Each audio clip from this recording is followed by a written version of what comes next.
Mike Spott. I am 31 years old. I'm a freelance photographer, currently living in New York City, originally from Milwaukee, Wisconsin, and learned a lot of my craft from here in Chicago. In 1999, I started skateboarding. I was in 7th or 8th grade. Started out with VHS tapes, 8mm tapes, high 8, digital 8. Kind of rode that whole wave, and I always have been filming myself with a camera, camcorders and stuff. Like me and my friends just always doing, I sold VHS tapes and DVDs at my high school for $5 a piece. I actually made over $500 too. I was always a creative person. It was a lot of fun, and that really developed a lot of my roots and who I am now, and inspirations like the people I looked up to. And skateboarding and photography have a lot of parallels at the same time, right? Like discipline, patience, the list goes on with similarities, like expressing yourself creatively and learning of failures and stuff. So then I went to business school. So I was always creative, and then I didn't know what to do after high school, I guess, and I just kind of chased money and went to business school, and skateboarding kind of fell off down the road. Then graduating college, I kind of got lost again, and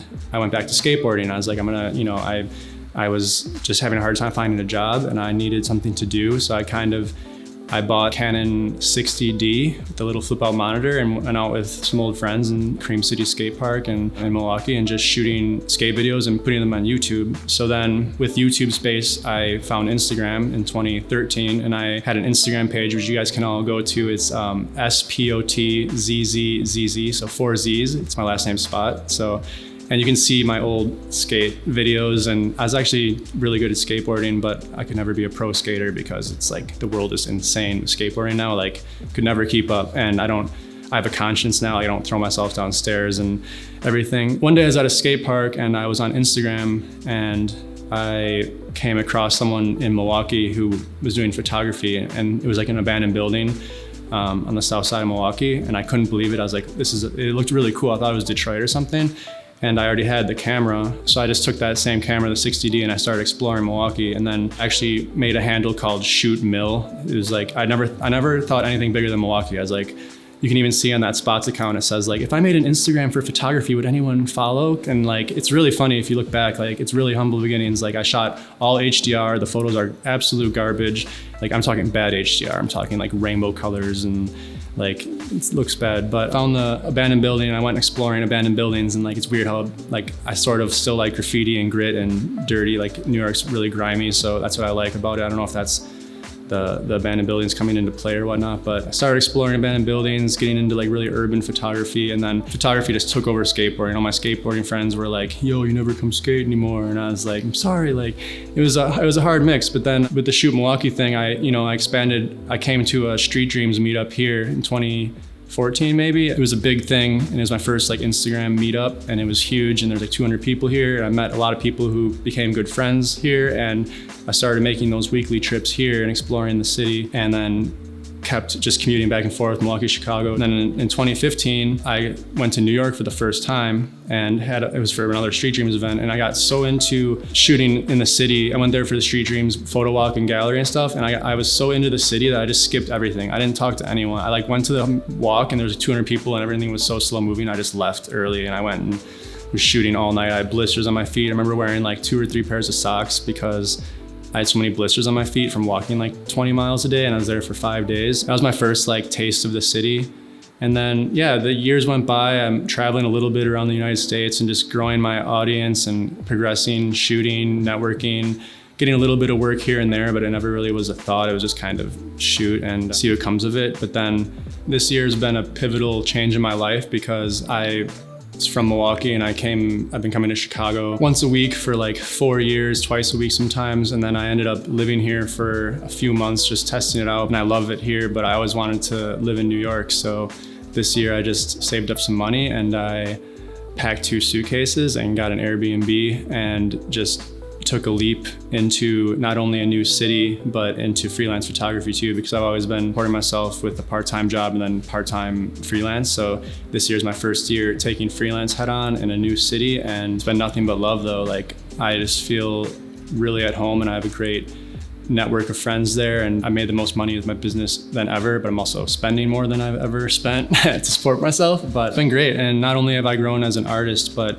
like as a person in general, like I just feel like that city is just kind of a school, like hard knocks school for life. I'm just really thankful for my time there. Community helps stay inspired. It helps just mental health. Like if you're out all day, every day. I used to go out a lot alone shooting photos, not talk to anyone. And it's like, you can only get so far. You can be the greatest artist in the world, but if you don't have a network, if you don't have community, if you're not a nice person, you're not going to go very far. I think community is just as important as being talented, because it pushes you to that next level, and it comes back. Like everything you give comes back. And one of the greatest rewards of being an artist is being able to inspire others. Sometimes on Instagram, when you just get comments like cool, dope, nux, and like stuff like that, it's like you don't feel it. You think you just like respond quickly or something, or some people don't respond at all. But I try to respond to everyone. Sometimes I'm worse than others, or like better than others. I'm responding to people like through DMs and stuff. But like when you meet people in person, I did a photo walk with Sony, and like 200 people, maybe 100 to 200 people over there. And they weren't all for me, like it was a big event and stuff, but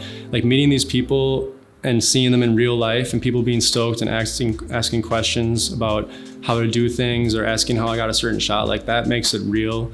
And I try to support people who want help and want to learn. Also just like community events too, like people in Chicago do, like what you guys are doing, bringing the community together through just interviews, through just creating together. I don't know, I think it's important to be inclusive. And if you can't, like even just responding to people in DM, if they want tips, like respond. Like you don't know how that's gonna come back, or you don't know if that person works at an agency who can get you the next job. Like you don't know who these people are. I think I'm really thankful for my community, and I try to be friends with, I'm really a nice person, so I'm friends with like everyone, even people who don't like each other. It's kind of funny, like to be like, oh, you hang out with that person? Like, yeah, well, I don't know, like I'm not involved in that stuff, but I think that's probably one of my greatest strengths in all three, Milwaukee, Chicago, and New York, is the people I've befriended. And I also was like very shy and introverted too, and I still am introverted, but I'm also good at knowing, coming out and being able to socialize with everyone, even if you don't want to, and just network. And then, I don't know, it's just huge, beneficial. A lot of my work comes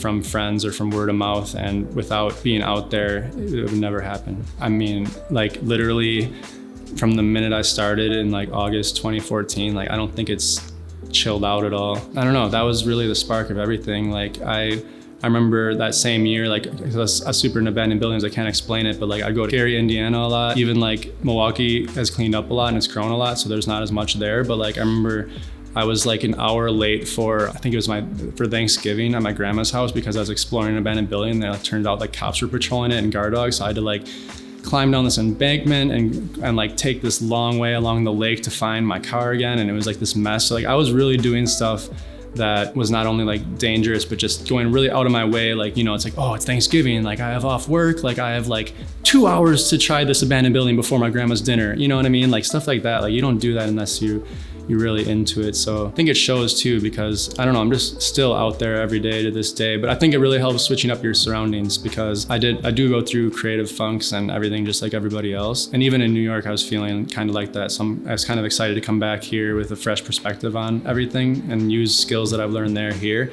So I think switching it up is definitely important.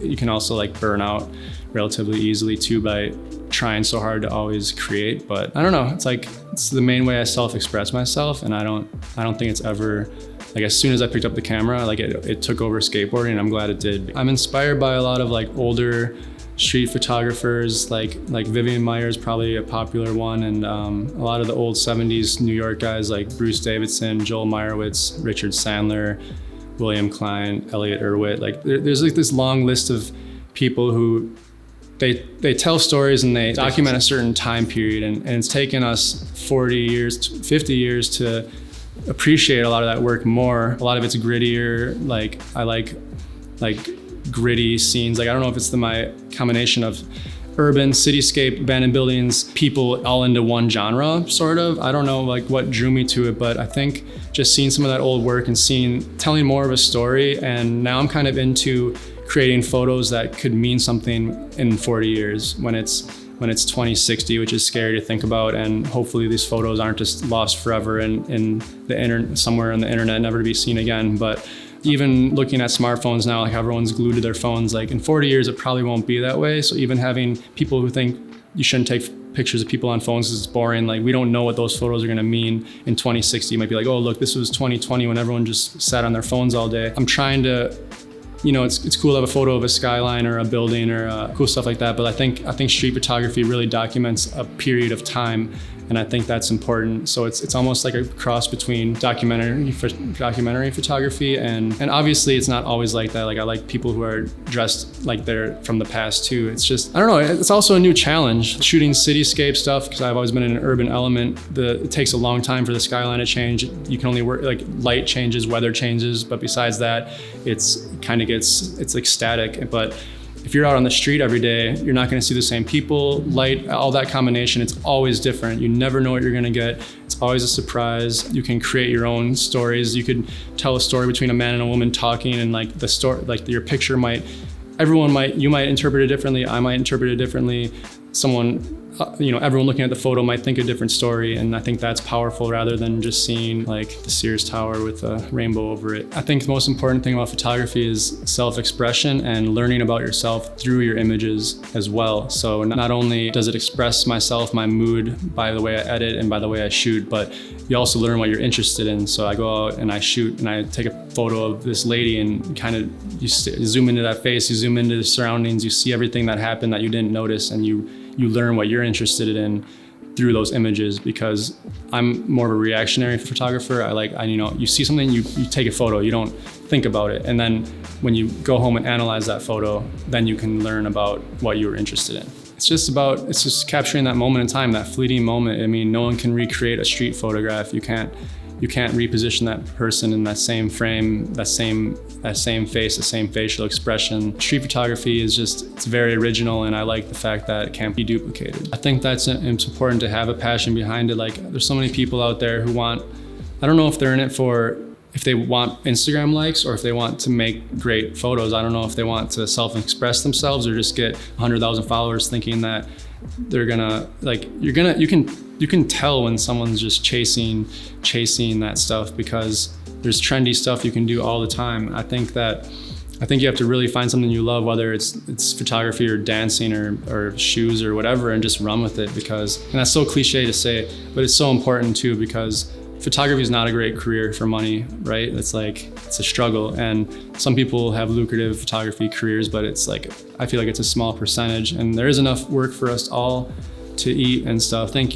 My biggest advice is just if you love to do it, if you would do it without making any money, or if you're doing it as a hobby, just keep doing it and seeing where it goes. Like, don't push too hard to be professional. If you have a good job and you have time to travel and stuff, just keep doing it like that. Someone like me, where I don't have a super legit fancy corporate job and I don't have any desire to, and I know that I can make my photography work. I'm gonna keep pushing until it does. Very root of it all has to be a passion for the art and expressing yourself through, photo or video or whatever. So that's my biggest piece of advice. It keeps me going. Progression. I mean, without that, without growing as a person, as an artist, street photography has helped me gain confidence. It's helped me talk to people. It's helped me learn people and human behavior. I think that I'm progressing all the time when I'm out, and that's what keeps me going. I feel like I'm not the same person I was a year ago. And I think that it's just important, no matter where you are in life, whatever you're doing, whatever job you have, if you're growing, that's good. But if you feel like you're not, and if you're just stuck and you're the same person, I don't know, it's no good. I think we're just always meant to be growing and experiencing new things and just improving as a person overall. So that's what keeps me going.